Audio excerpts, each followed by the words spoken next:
والصلاة والسلام على أشرف الأنبياء وسيد المرسلين أما بعد فأعوذ بالله من الشيطان الرجيم بسم الله الرحمن الرحيم والذي جاء بالصدق وصدق به أولئك هم المتقون رب اشرح لي صدري ويسر لي أمري واحلل عقدة من لساني يفقهوا قولي قال الله تبارك وتعالى في شان حبيبه مخبرا وآمرا إن الله وملائكته يصلون على النبي يا أيها الذين آمنوا صلوا عليه وسلموا تسليما. محبت سے پڑھیے اللہم صلی علی سیدنا و مولانا محمد وعلی آل سیدنا و اصحاب سیدنا و مولانا محمد وبارک وسلم وصلوا علیہ صلاة و سلاما علیک یا سیدی یا رسول اللہ وعلی آلک و اصحابک یا سیدی یا حبیب اللہ. اللہ رب العزت کی حمد و ثنا حضور نبی رحمت شفیع امت خاتم النبیین صلی اللہ تعالی علیہ وسلم کی ذات اقدس پر درود و سلام عرض کرنے کے بعد دعا ہے اللہ رب العالمین ہم سب کو خلیفۃ المسلمین جانشین رسول خلیفہ بلا فصل وزیر مصطفیٰ سیدنا صدیق اکبر رضی اللہ تعالی عنہ کی عظمت سننے کی سمجھنے کی اور اللہ ہم سب کو قیامت تک جو نسلیں آئیں سب کو ان سے محبت کرنے کی توفیق عطا فرمائے. جمادی الثانی کا مہینہ ہے اور اسی مہینے کی 22 تاریخ کو ان کا یوم وصال ہے. اسی حوالے سے 2-3 جمعے میں ان کی عظمت کے حوالے سے عرض کروں گا. توجہ کے ساتھ سنیے. یاد رکھیں ہمارا یہ عقیدہ ہے کہ انبیاء کے بعد افضل البشر بعد الانبیاء صدیق اکبر، کہ انبیاء کے بعد پوری بشریت میں پہلا نمبر جو ہے عظمت کے حوالے سے وہ سیدنا صدیق اکبر کا ہے.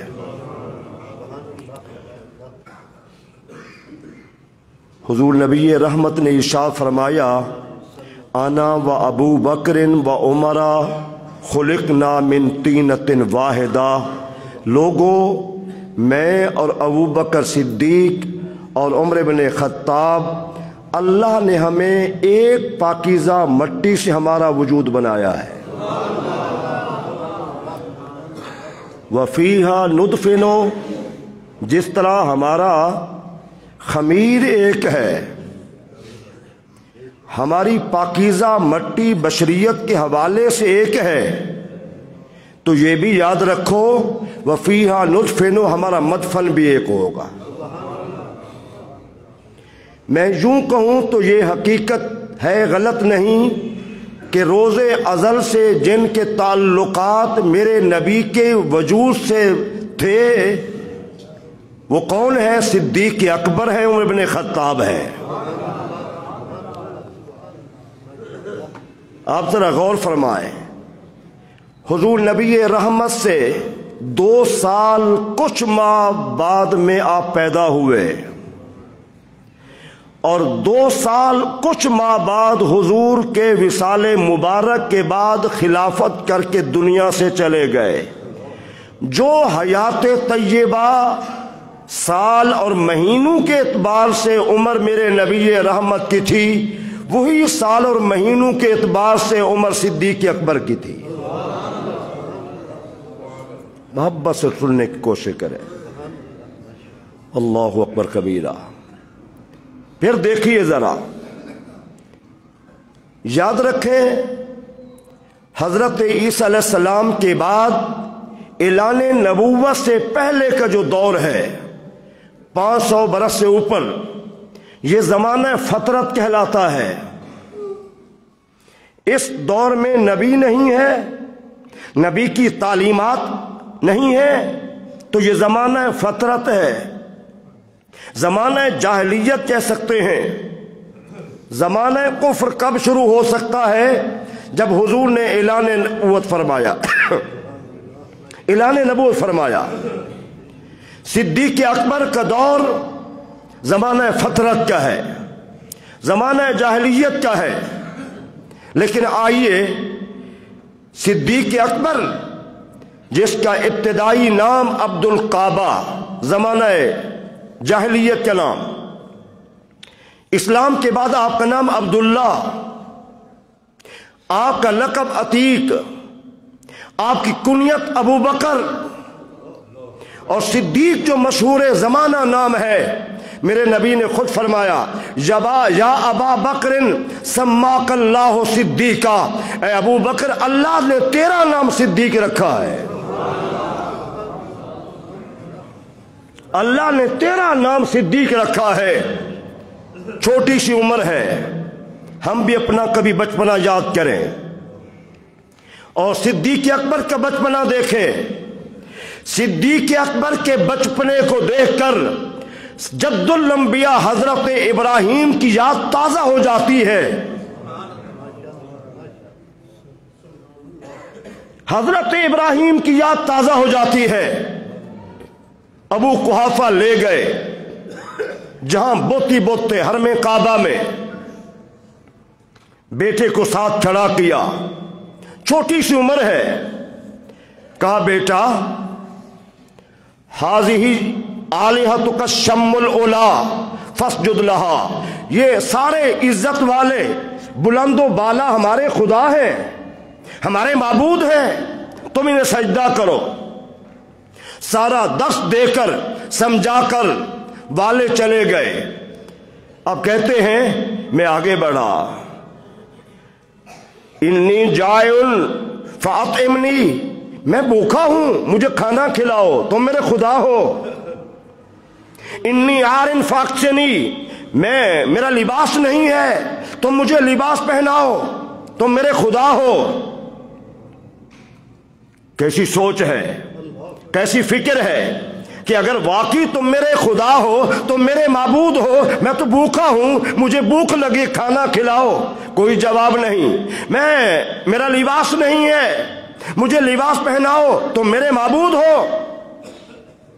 جب کوئی جواب نہ آیا تو پھر آپ نے کہا اب تیار ہو جاؤ، فمنا، اپنے آپ کو روک لو، میں پتھر مارنے لگا ہوں۔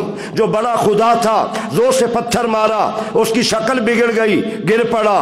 باپ آیا، دیکھا کیا کیا ہے، کہا بس میں نے کہا میں تو بھوکا ہوں، میں ننگے بدن ہوں، لباس چاہیے مجھے، تو مجھے کوئی جواب نہیں ملا، میں نے پتھر مار دیا۔ باپ نے تماچا مارا، پکڑ کے گھر لائے، ان کی والدہ سے کہا دیکھیں نا تمہارے بچے کا کیا حال ہے، کیا بات ہے، سارا واقعہ سنایا۔ میں نے کہا ان کو سجدہ کرو، یہ ہمارے خدا ہے، معبود ہے، اس نے پتھر مار دیا۔ تو ماں نے کیا جواب دیا، کہا چھوڑیے اس کو،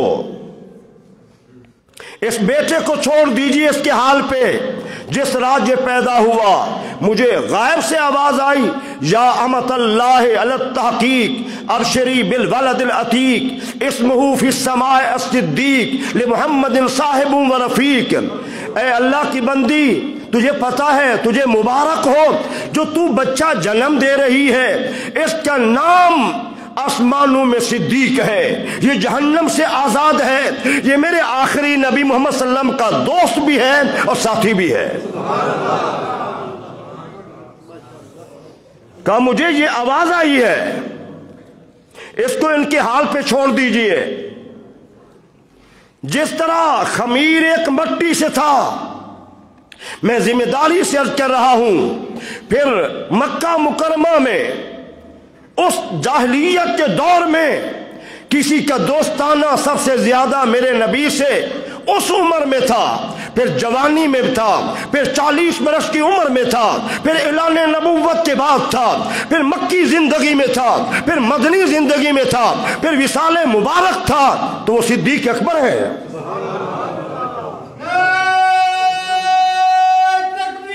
اللہ اکبر۔ یا رسول رسول اللہ۔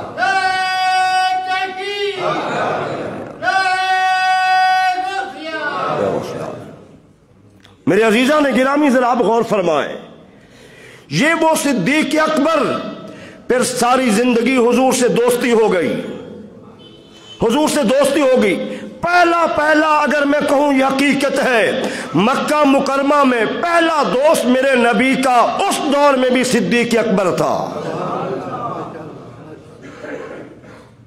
چلو آپ تاجر تھے، تجارت کرنے شام میں جاتے تھے، تجارت پیشہ ہے میرے نبی کا، تجارت پیشہ ہے صدیق اکبر کا۔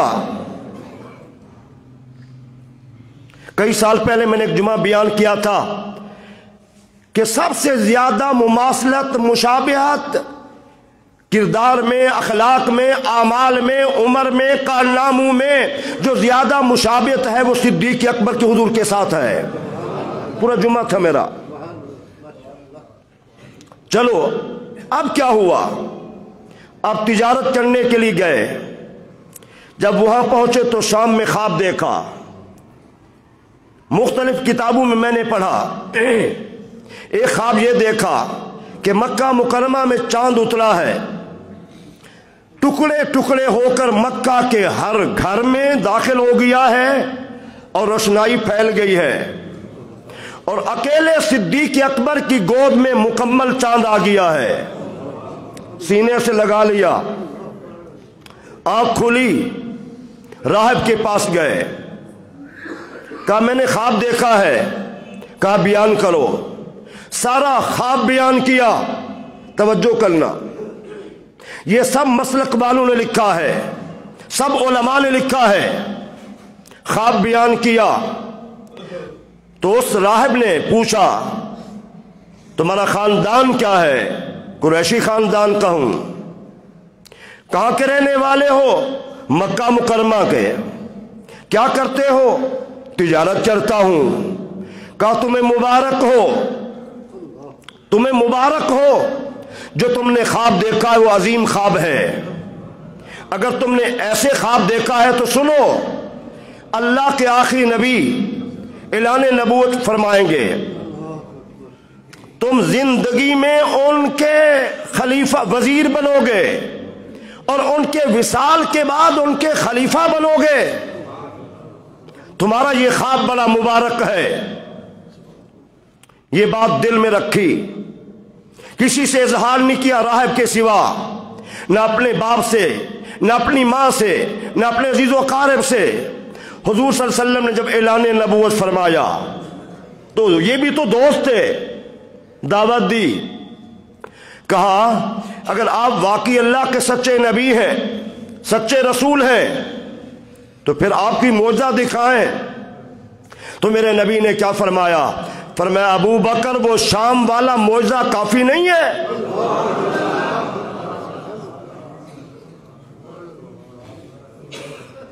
وہ شام والا معجزہ کافی نہیں ہے۔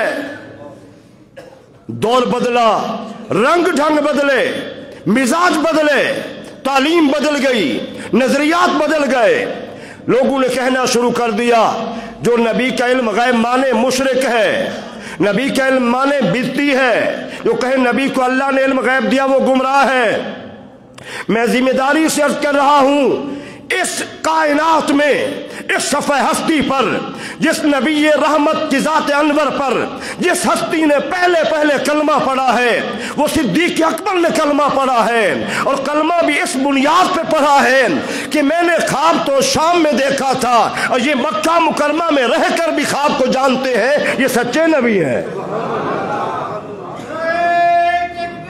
اللہ اکبر، یا رسول اللہ، حق چاریا، یا غوث اعظم۔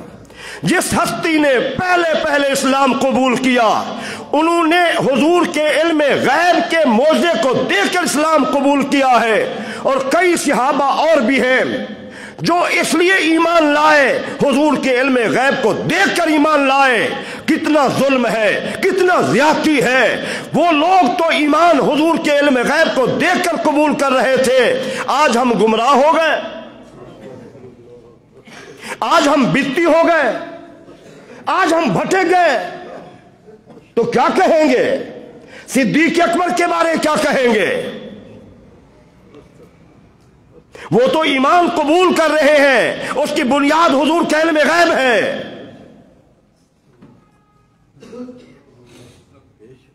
سوچئے، میں آپ کو دعوت فکر دے رہا ہوں۔ دوسرے علماء نے اظہار نہیں کیا کھلا الفاظ میں، لیکن واقعہ انہوں نے بھی ایسے بیان کیا ہے، اسی طریقے سے بیان کیا ہے۔ حضور نے فرمایا وہ واقعہ کافی نہیں ہے۔ تو میرے بھائیوں، ہمارا عقیدہ یہ ہے، قرآن و سنت کے مطابق اللہ نے اپنے نبی کو علم غیب عطا فرمایا ہے۔ ہمیں قرآن سے بھی اس کا ثبوت ملتا ہے، حضور کی احادیث طیبہ سے بھی ملتا ہے، اور یہی صدیق اکبر کے عقیدے سے بھی ملتا ہے۔ اللہم صلی علی سیدنا و مولانا محمد وعلی آل سیدنا و اصحاب سیدنا و مولانا محمد وبارک وسلم وصلو علیہ صلاۃ و سلاما علیک یا سیدی یا رسول اللہ وعلی آلک و اصحابک یا سیدی یا حبیب اللہ۔ پھر دیکھیے، اسلام کا پہلا خطیب صدیق اکبر کی پھر کوشش دیکھیے، جو ان کے زمانہ جاہلیت میں دوست تھے ان کو دعوت دینی شروع کر دی۔ میں اہل علم سے گزارش کرتا ہوں توجہ کرنا۔ عشرہ مبشرہ، 10 صحابہ جن کو حضور نے واضح فرمایا، ابو بکر فی الجنہ، عمر فی الجنہ، عثمان فی الجنہ، علی فی الجنہ، طلحہ فی الجنہ، زبیر فی الجنہ، اس طرح نام لے لے کر جنت کی ٹکٹیں بشارتیں دیں۔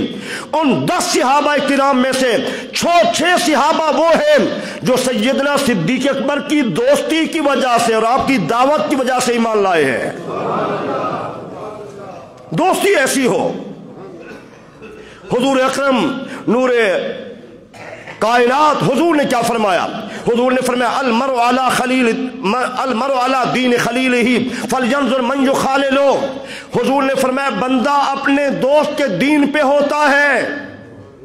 توجہ، بندہ اپنے دوست کے دین پہ ہوتا ہے۔ فلینظر من یخالل، جس سے دوستی لگا رہا ہے اسے دیکھ لے یہ کیسا ہے، اس کی نظریات کیسے ہیں، اس کی سوچ اور فکر کیسی ہے، اس کا مسلک کیا ہے، اس کے کام کیا ہے، اس کے معاملات کیا ہے۔ میں ذمہ داری سے عرض کر رہا ہوں، رب کعبہ کی قسم ہے، 14 صدی پہلے حضور نے فرمایا، ہم اپنی آنکھوں سے دیکھ رہے ہیں جس بندے کی کسی کے ساتھ دوستی ہو گئی، دوستی کی بنیاد پر عقیدہ بدل گیا۔ ایسا ہے کہ نہیں ہے؟ اللہ نہ کرے قادیانی سے دوستی تو بندہ قادیانی ہو گیا، شیعہ سے دوستی تو بندہ شیعہ ہو گیا، یہودی سے دوستی تو مسلمان یہودی ہو گیا، مسلمان کی دوستی ہندو سے تو ہندو ہو گیا، مسلمان کی دوستی وہابی سے وہابی ہو گیا۔ جس عقیدے والے سے دوستی ہو گئی وہی عقیدہ اپنا لیا۔ یہ کس نے بتایا؟ یہ قرآن میں نہیں ہے، یہ میرے نبی نے 14 صدی پہلے بیان فرمایا ہے۔ ہر بندے کو دعوت فکر دے رہا ہوں، اپنے خاندان میں دیکھو، اپنے دوستوں میں دیکھو، اپنے محلے داروں کو دیکھو، آپ کو کئی لوگ نظر آئیں گے، یار اس بندے کی دوستی فلاں سے تھی۔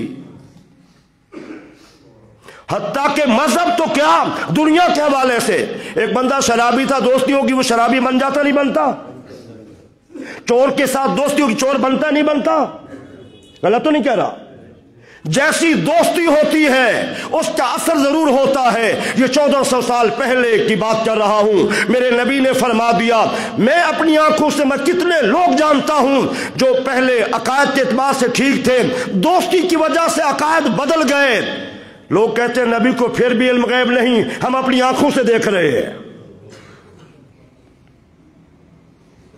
میں ہر بندے کو دعوت فکر دے رہا ہوں، آپ کو اپنے رشتہ داروں میں دوستوں میں کئی لوگ نظر آئیں گے جن کے عقائد بدل گئے، اس کی وجہ کیا تھی؟ دوستی تھی۔ تو صدیق اکبر کی دوستی کو سلام،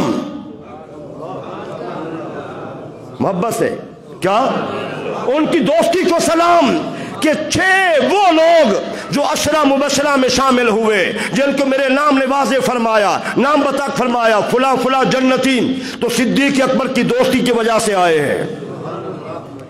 اور پھر یہ دیکھیں صدیق اکبر کا پورا گھرانہ حضور کا وفادار تھا۔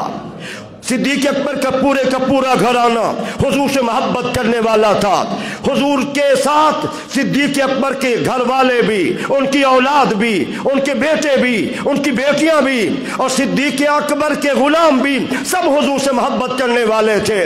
اور حضور اکرم نے فرمایا اللہ نے جو میرے سینے میں ڈالا ہے میں نے وہ سارا صدیق کے سینے میں ڈال دیا ہے۔ اللہ اکبر۔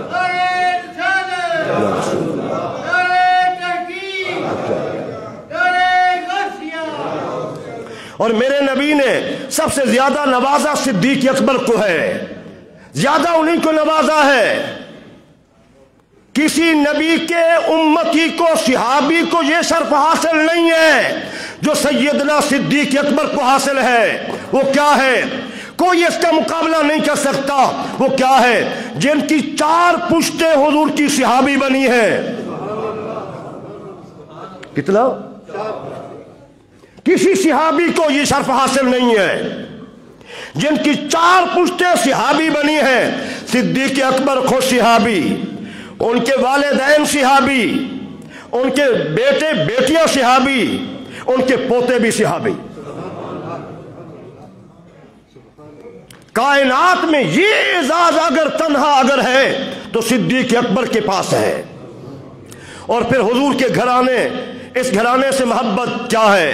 ام المومنین صدیقہ کائنات اما عائشہ فرماتی ہیں کوئی دن ایسا نہیں تھا سال کے بعد صحیح کامل پیر آ جائے تو بڑی خوشی ہوتی ہے۔ صحیح کامل پیر آ جائے۔ اما ہماری کیا کہتی ہیں؟ صدیقہ کائنات کیا فرماتی ہیں؟ فرماتے ہیں کوئی دن ایسا نہیں تھا جس دن حضور ہمارے گھر میں نہ تشریف لاتے ہو۔ اللہ اکبر کبیرہ۔ پھر دیکھیں ذرا کہ تمام صحابہ کرام میں سے جس کو اذیت، تکلیف، مار، سزائیں دی گئی ہیں اسلام کی وجہ سے دی گئی ہیں، اور صدیق اکبر تنہا وہ واحد صحابی ہے جس کو مار، جس پر ظلم، جس پر زیادتی اسلام کی وجہ سے نہیں بلکہ حضور کی ذات کی وجہ سے۔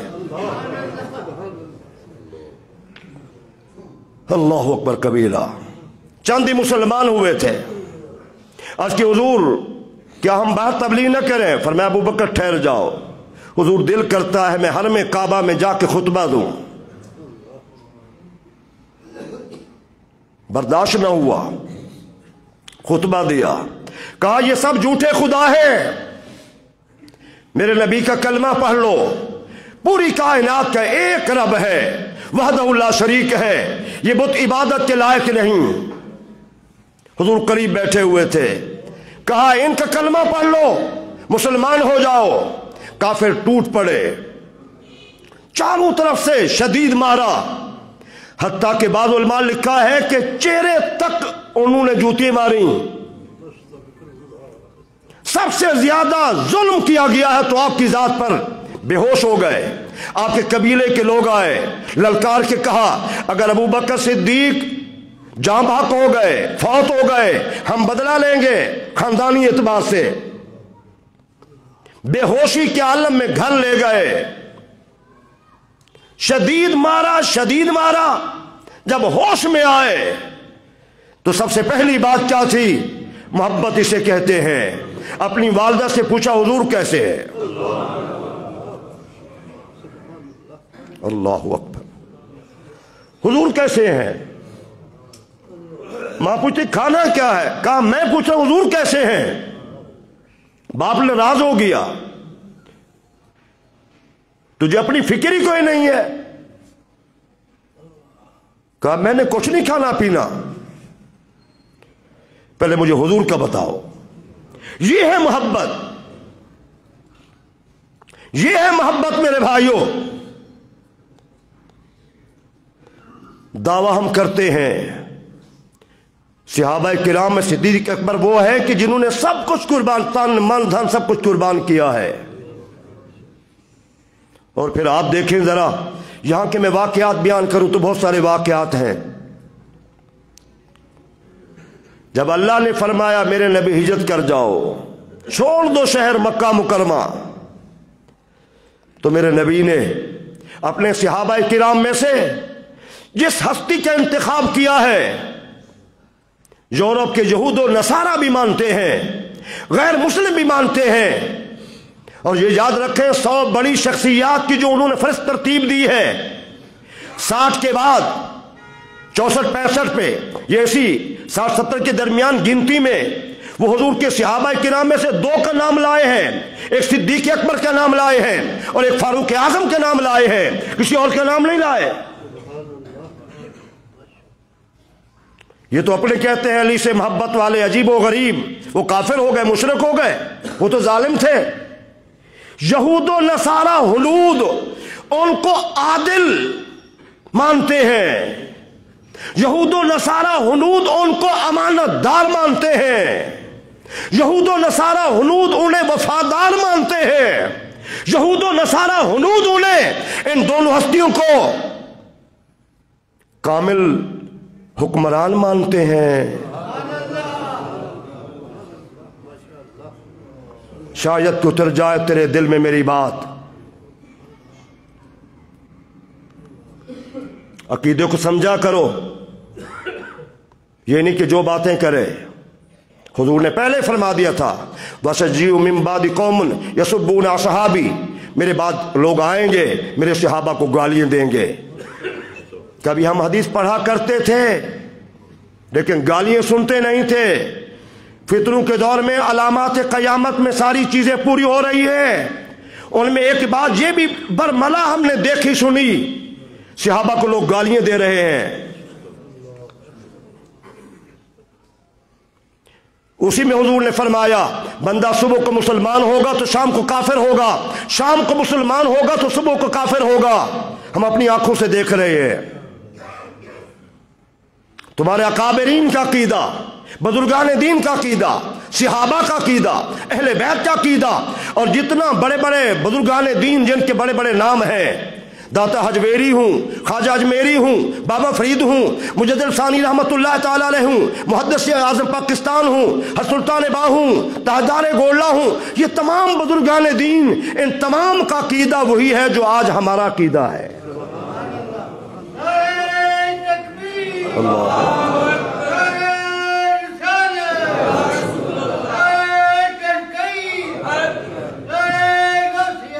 میرے عزیزان گرامی، وقت ہو گیا اوپر ہو گیا ہے، ایک بات مختصر 1-2 منٹ میں۔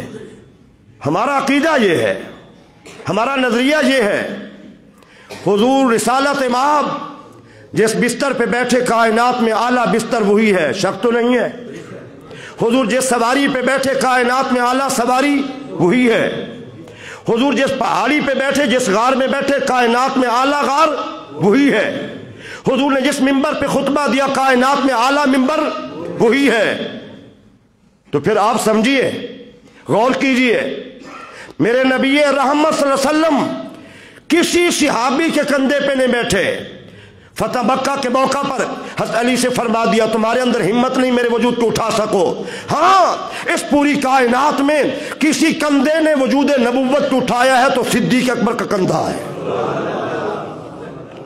بستر وہی اعلیٰ جس پہ حضور بیٹھے، ممبر وہی اعلیٰ جس پہ حضور بیٹھے، سواری وہی اعلیٰ جس پہ حضور بیٹھے، غار وہی اعلیٰ جس پہ حضور بیٹھے، اور کندھا کائنات میں وہی اعلیٰ جو صدیق کا کندھا ہے۔ اللہ ہم سب کو اسی عقیدے پہ زندگی اور اسی پہ موت نصیب فرمائے، آمین ثم